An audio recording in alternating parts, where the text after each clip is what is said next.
Hello बच्चों। तो आज हम फिर शुरू करते हैं अपना नया टॉपिक। कल हमने आपको पढ़ा दिया था, याद होगा आपको टॉपिक सॉलिड स्टेट माने ठोस अवस्था का पहला टॉपिक मैंने आपको पढ़ाया था। ठोस किसे कहते हैं, ठोस कितने प्रकार के होते हैं, दो प्रकार के आपने पढ़े, क्रिस्टलीय ठोस और अक्रिस्टलीय ठोस। दोस्तों आज हम बात करेंगे क्रिस्टलीय ठोस के प्रकार की। जैसे कि कल हमने ठोस के दो प्रकार पढ़े थे और उसका जो मेन बेस था माने जो मेन आधार था, आपको याद है उसका आधार क्या था कि किस आधार पे हमने उन्हें दो भागों में विभाजित किया। नहीं याद आ रहा ना, मैं बता देता हूं। कल मैंने आपको जो दो प्रकार बताए थे वो बताए थे कणों की व्यवस्था के आधार पर। जिनकी व्यवस्था नियमित पैटर्न में होती है, उससे निश्चित ज्यामितीय आकृति बनती है, वे कैसे होते हैं, क्रिस्टलीय ठोस होते हैं।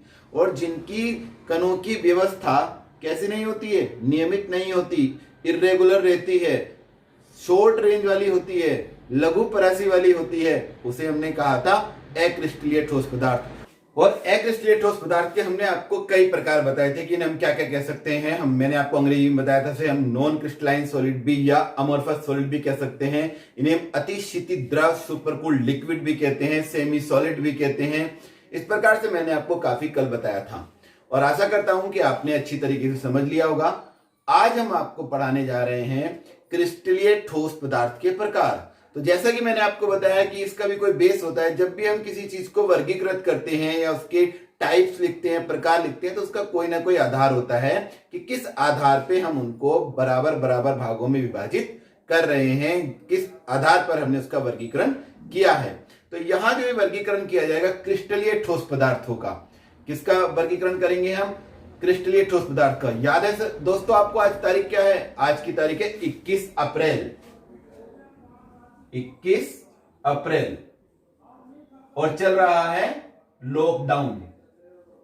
और इस लॉकडाउन में आप घर हैं और घर पे ही हम ऑनलाइन पढ़ाई पढ़ रहे हैं। तो जो हम टॉपिक पढ़ने जा रहे हैं वो है क्रिस्टलीय ठोस पदार्थों का वर्गीकरण।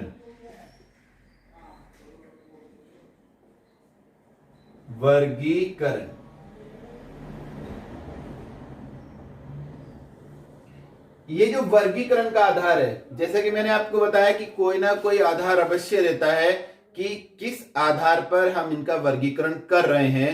तो ये आधार यहां पर हम लेते हैं जो कॉन्स्टिट्यूएंट पार्टिकल माने अवयवी कण जिनसे मिलकर ठोस पदार्थ बनते हैं, उनके बीच में किस प्रकार के बंध हैं। तो माने जो क्रिस्टलीय ठोस पदार्थ हैं, उनके जो अवयवी कण हैं, उनके बीच उपस्थित बंधों के आधार पर हम क्रिस्टलीय ठोस पदार्थ को चार भागों में विभाजित करते हैं। इनके बीच में जो बंध होते हैं वो कौन कौन से हो सकते हैं। एक बंध होता है वंडरवाल्स बंध, एक होता है सहसंयोजक बंध, एक इनके बीच में पाया जाता है धात्विक बंध।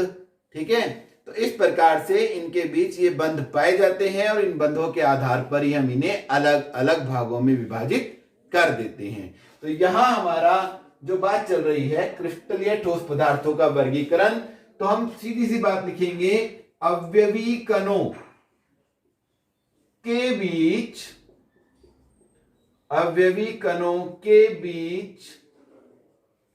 बंधों के आधार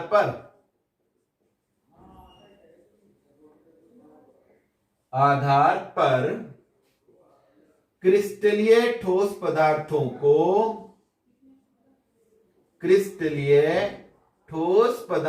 को चार भागों में विभाजित करते हैं। किसमें विभाजित करते हैं, चार भागों में विभाजित करते हैं। पहला हम बात करेंगे आयनिक ठोस की। आयनिक ठोस,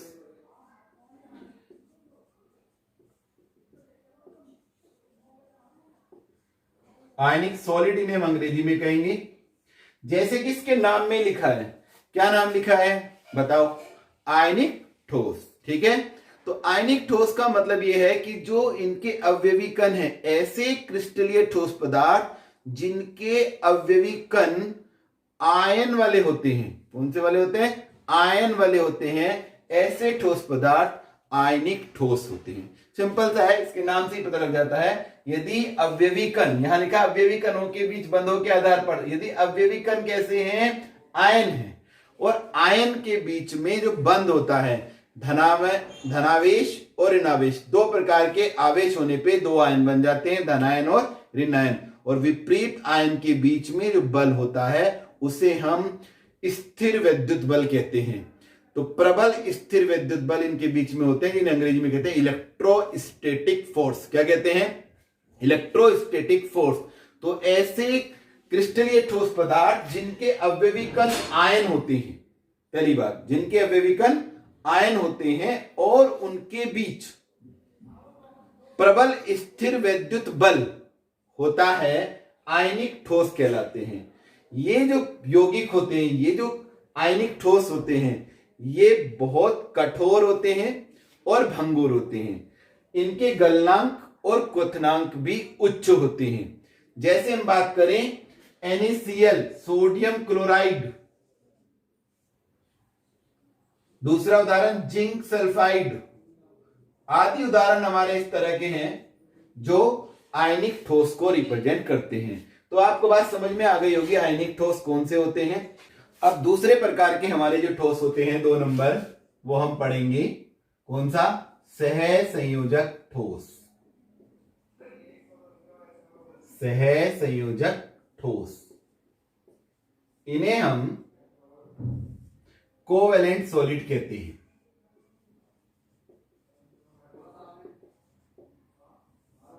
ये जो सहसंयोजक ठोस होते हैं, इनमें देखा जाता है कि इनके बीच में जो परमाणु होते हैं वो आपस में, जो अवयवी कण हैं इनके, वो आपस में सहसंयोजक बंध द्वारा जुड़े रहते हैं।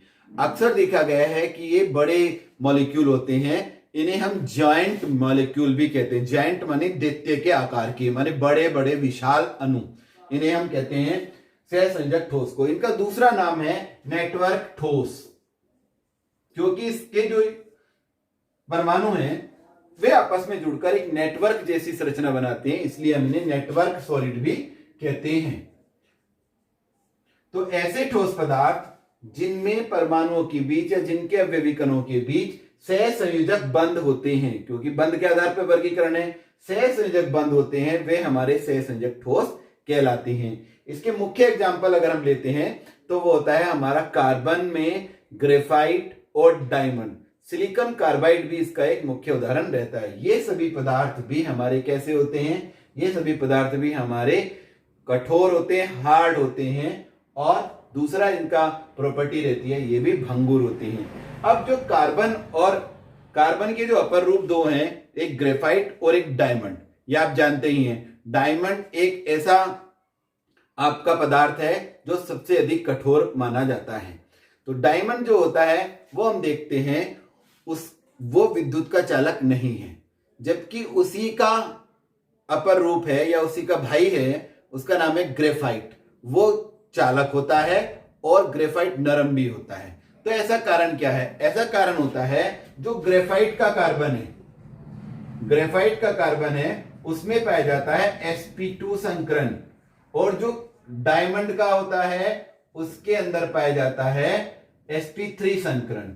तो इसमें sp2 वाले में क्या होता है, जो कार्बन की 4 बॉन्ड होते हैं, आपको पता है 4 बॉन्ड होते हैं, इसमें से केवल इसकी संरचना में 3 बॉन्ड ही ये एक दूसरे से जोड़ता है और एक हमारा खाली रह जाता है। तो ये संकरण बन जाता है sp2, और ये जो हमारा मुक्त इलेक्ट्रॉन है, ये मुक्त इलेक्ट्रॉन ही ग्रेफाइट के अंदर क्या करता है, चालकता का कार्य करता है, इससे चालन हो जाता है।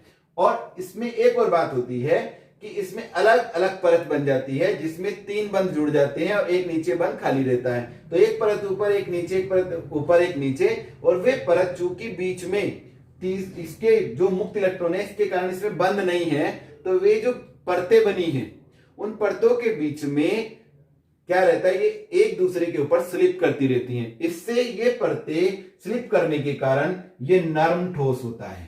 कैसा ठोस होता है, नरम ठोस होता है। और जबकि कार्बन डायमंड में अगर हम देखते हैं तो चारों की चारों वैलेंसी हमारी इसकी जुड़ी रहती है और संकरण रहता है sp3। इसका जो नेटवर्क बनता है उसमें चारों संयोजकताएं इसकी जुड़ी रहती हैं, इसलिए कोई मुक्त इलेक्ट्रॉन नहीं होने के कारण यह कैसा हो जाता है, कुचालक हो जाता है। और क्योंकि इसकी जो नेटवर्क है वो इस प्रकार से रहता है कि इसकी परतें एक दूसरे पर नहीं फिसलती हैं, जिसके कारण जो डायमंड है उस डायमंड की जो स्थिति है वो कठोर हो जाती है। तो ग्रेफाइट sp2 संकरण मुक्त इलेक्ट्रॉन के कारण चालक होता है और इसकी जो परतें हैं एक दूसरे पर स्लिप करती हैं, इसलिए यह नरम होता है। जबकि डायमंड में sp3 संकरण होने के कारण कोई मुक्त इलेक्ट्रॉन नहीं है, इसके लिए वह कुचालक होता है क्योंकि चालन नहीं हो पाता है। तो ये हमारे सहसंयोजक ठोस होते हैं। समझ में आया आपको? चलिए अब हम लेते हैं तीसरे नंबर का ठोस। अब हम पढ़ेंगे तीसरे नंबर के ठोस, जिसे हम आणविक ठोस कहते हैं। आणविक ठोस माने मॉलिक्यूलर सॉलिड। ऐसे ठोस, मॉलिक्यूलर सॉलिड का मतलब क्या होगा कि ऐसे सॉलिड या ऐसे ठोस जिनके अवयवी कण क्या होंगे, अणु होंगे। क्या होंगे? अवयवी कण अणु होंगे, उन्हें हम आणविक ठोस कहेंगे। ये 3 प्रकार के होते हैं। कितने प्रकार के होते हैं? 3। पहला नंबर का आणविक ठोस होता है ये 3 प्रकार के। कितने प्रकार के हैं? 3 प्रकार के होते हैं। क्या होते हैं 3 प्रकार के? आणविक ठोस। जिसमें पहला नंबर क्या है? इसमें पहला नंबर है अध्रुवीय आणविक ठोस।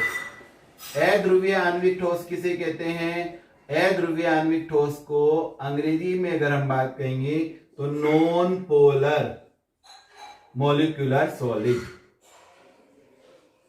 ये हमारे वे ठोस पदार्थ होते हैं जिनके अणु जो होते हैं वे अध्रुवीय अणु होते हैं। जैसे हमारा hydrogen H2, chlorine Cl2, iodine, ये ठोस पदार्थ हैं। तो ये इनके बीच में जो बल पाया जाता है उसे हम लंदन बल कहते हैं। कौन सा बल कहते हैं? लंदन बल, या डिस्पर्शन फोर्स भी इसे हम कहते हैं। तो ये इनके अंदर, इनके अणुओं के बीच में पाया जाता है। तो ऐसे ठोस पदार्थ जो अध्रुवीय अणुओं से मिलकर बने होते हैं, जिनके बीच में लंदन बल होता है, ये बहुत ही सॉफ्ट होते हैं, मुलायम होते हैं, और इनके गलनांक जो होते हैं, इनके गलनांक और क्वथनांक जो होते हैं वो कम होते हैं। ऐसा देखा जाता है कि इस प्रकार के जो पदार्थ हैं, किस प्रकार के? अध्रुवीय आणविक ठोस, ये सामान्य ताप पर हमें गैस और द्रव अवस्था में ही दिखाई देते हैं। जैसे मैंने आपको एग्जांपल बताया, हाइड्रोजन, क्लोरीन आदि। ठीक है। दूसरे नंबर के हमारे जो आणविक ठोस हैं वे हैं ध्रुवीय आणविक ठोस। जैसा कि इनके नाम में ही लिखा है, देखो ये जितने भी ठोस के प्रकार हैं इन्हें याद करने में कुछ नहीं है, इनके नाम याद हैं, उसी से इनकी परिभाषा बन जाती है। Polar molecular solid. Polar molecular माने ध्रुवीय आणविक ठोस, वे आणविक ठोस पदार्थ जो ध्रुवीय अणुओं से मिलकर बने हैं। माने ध्रुवीय अणु आपको याद होगा, ध्रुवीय अणु होते हैं असमान परमाणुओं के सहसंयोजक बंध से जो अणु बनते हैं। जैसे HCl है, तो HCl एक ध्रुवीय अणु है। इसमें H और Cl में यहाँ आंशिक ऋणावेश होता है और यहाँ आंशिक धनावेश होता है। तो HCl एक ध्रुवीय अणु है। ऐसे ही सल्फर डाइऑक्साइड भी एक ध्रुवीय अणु है, अमोनिया भी एक ध्रुवीय अणु है। तो जो ध्रुवीय अणु होती हैं, जैसा कि आपने देखा कि ऐसे आणविक ठोस जो ध्रुवीय अणुओं से मिलकर बने होते हैं, उन्हें हम क्या कहते हैं? ध्रुवीय आणविक ठोस कहते हैं। और इनके बीच में जो बल लगा रहता है, उस बल के, उसको हम कहते हैं डाइपोल डाइपोल इंटरेक्शन, माने द्विध्रुव द्विध्रुव अन्योन्य आकर्षण बल। याद रखेंगे, डाइपोल डाइपोल डाइपोल इंटरेक्शन या द्विध्रुव द्विध्रुव अन्योन्य आकर्षण। ठीक है। डाइपोल माने इसलिए कहते हैं डाइपोल, 2 पोल बन गए इसलिए डाइपोल। तो द्विध्रुव द्विध्रुव आकर्षण बल इनके बीच में होता है, जिसके कारण ये ध्रुवीय आणविक ठोस बनाते हैं। ये भी हम देखते हैं सॉफ्ट होते हैं, मुलायम होते हैं। इनके गलनांक जो होते हैं, जो अध्रुवीय आणविक ठोस है उससे तो अधिक होते हैं, लेकिन सामान्यतः कम ही रहते हैं। और ये भी सामान्य ताप पर देखा जाता है, ये भी हमें सामान्य ताप पर गैस और द्रव अवस्था में ही पाए जाते हैं। लेकिन फिर भी क्योंकि इनकी आकृतियां इस प्रकार की हैं, ये ठोस की श्रेणी में आते हैं, क्योंकि इनके जो कण हैं वो दूर दूर तक नहीं जाते हैं, इसलिए हम इन्हें क्या कहते हैं, ध्रुवीय आणविक ठोस कहते हैं। तीसरा आता है हमारा हाइड्रोजन बंधित ठोस, अंग्रेजी में कहेंगे hydrogen bonded solid, molecular solid कह सकते हैं। वे आणविक ठोस जिनके अणुओं के बीच में हाइड्रोजन बंध पाए जाते हैं। और आपको कक्षा 11 में हाइड्रोजन बंध पढ़ाया गया है, याद आ रहा है आपको। हाइड्रोजन बंध मुख्य रूप से हाइड्रोजन बंध वे यौगिक बनाते हैं जिनमें नाइट्रोजन, फ्लोरीन और ऑक्सीजन होती है। क्योंकि ये प्रबल विद्युत ऋणात्मक तत्व होते हैं तो ये आसानी से क्या बना देते हैं, हाइड्रोजन बंध बना देते हैं। हाइड्रोजन और प्रबल इन विद्युतीय तत्व कौन कौन से, FON, फोन के माध्यम से मैंने आपको याद कराया था। तो FON वाले यौगिकों के साथ हाइड्रोजन का एक आकर्षण बंध होता है जिसे हम हाइड्रोजन बंध कहते हैं और उसे कटी लाइनों से प्रदर्शित करते हैं। तो ये जो हाइड्रोजन बंधित वाले ठोस हैं ये हमारे H2O में बनता है, NH3 में हमारा ये हाइड्रोजन बंध बन सकता है, हाइड्रोजन फ्लोराइड में हमारे ये बंध बन सकते हैं। तो इनसे इस प्रकार के जिनके बीच में जैसे H2O है तो H2O में ये इस प्रकार से हाइड्रोजन बंध बनेगा। ये आप देख रहे हैं ऑक्सीजन के साथ और हाइड्रोजन के साथ, नाइट्रोजन के साथ भी बनेगा अमोनिया और अमोनिया में, ठीक है, और HF में फ्लोरीन के साथ। तो मैंने आपको याद दिलाया FON, ये तीन तत्व आप याद रख सकते हैं।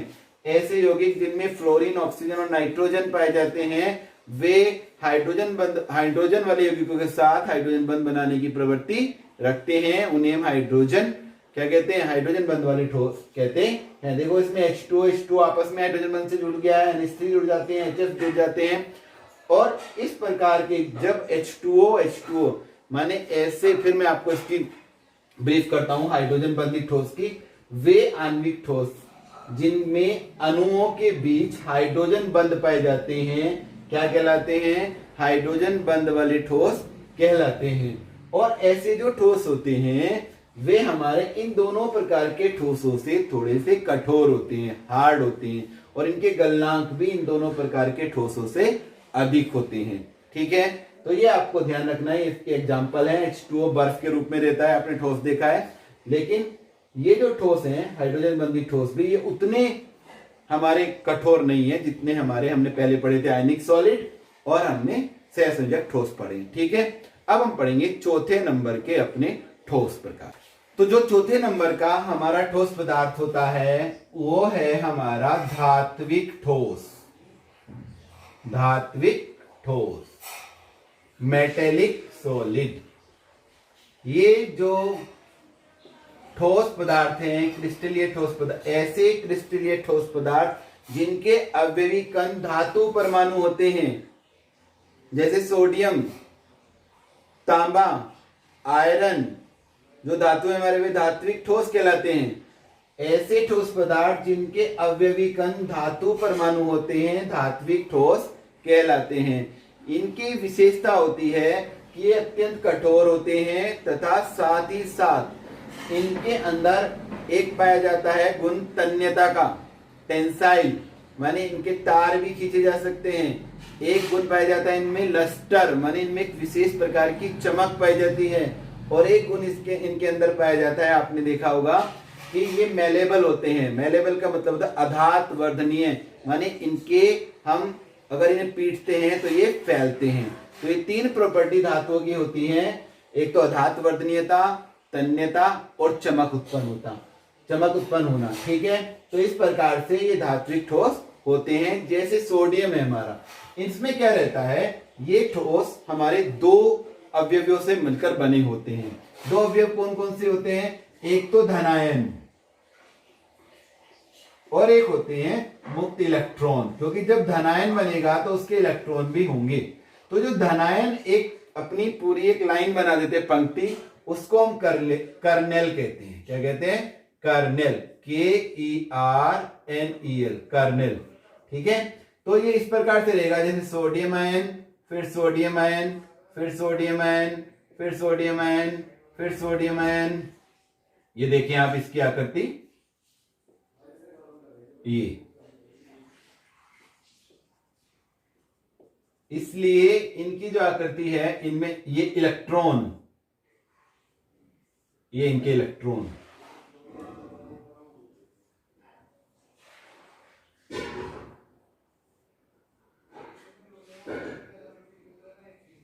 अभी जो इलेक्ट्रॉन है नेगेटिवली चार्ज है, तो आपको ये जो इलेक्ट्रॉन होते हैं ये मूवमेंट करते रहते हैं, गति। तो इसे ये ऐसे दिखाई देता है जैसे समुद्र के अंदर लहरें चल रही हो। तो जब इलेक्ट्रॉन, जब हम इसमें विद्युत प्रवाहित करते हैं तो इलेक्ट्रॉन इस प्रकार से गति करते रहते हैं कि ऐसा लगता है जैसे समुद्र हो। तो इसे, इसलिए इस मॉडल को हम इलेक्ट्रॉन सी मॉडल भी कहते हैं धातुओं का। इससे क्या होता है कि एक तो इन मुक्त इलेक्ट्रॉनों के कारण जो धातु होते हैं पूर्ण रूप से चालक होते हैं, दूसरा इन्हीं इलेक्ट्रॉनों के कारण इनके कलर भी आते हैं। जब इलेक्ट्रॉन दूसरी अवस्था में एक्साइटेड होकर पहुंचते हैं तो इनसे इनके कलर भी उत्पन्न होते हैं। जो विशेष प्रकार की चमक होती है उसका भी कारण ये हमारे इलेक्ट्रॉन ही रहते हैं। तो ये हुई आपके धात्विक ठोस की बात। तो दोस्तों, हमने आज आपसे जो बात की है वो क्रिस्टलीय ठोस पदार्थों की बात करी। क्रिस्टलीय ठोस पदार्थ हमारे 4 प्रकार के थे जो मैंने आपको बताए। ठीक है, आपको इन्हें अच्छी तरीके से याद कर लेना है। कुछ क्वेश्चन जरूर होंगे, इन्हें समझते हुए आपके दिमाग में आए होंगे, तो आपको कोई परेशान होने की जरूरत नहीं है। आप हमें कमेंट में इसके बारे में बता सकते हैं। इसके जो लिखित नोट हैं वो आपको दे दिए गए हैं। आप उन लिखित नोट्स को क्या कर लेंगे, अच्छी तरीके से देख लेंगे और इस वीडियो को देख लेंगे तो आपको सब समझ में आ जाएगा। हम फिर मिलेंगे आपको अगले टॉपिक के साथ। धन्यवाद, थैंक यू। एक बात और आपसे कहनी है कि आप घर में रहिए और सुरक्षित रहिए। धन्यवाद।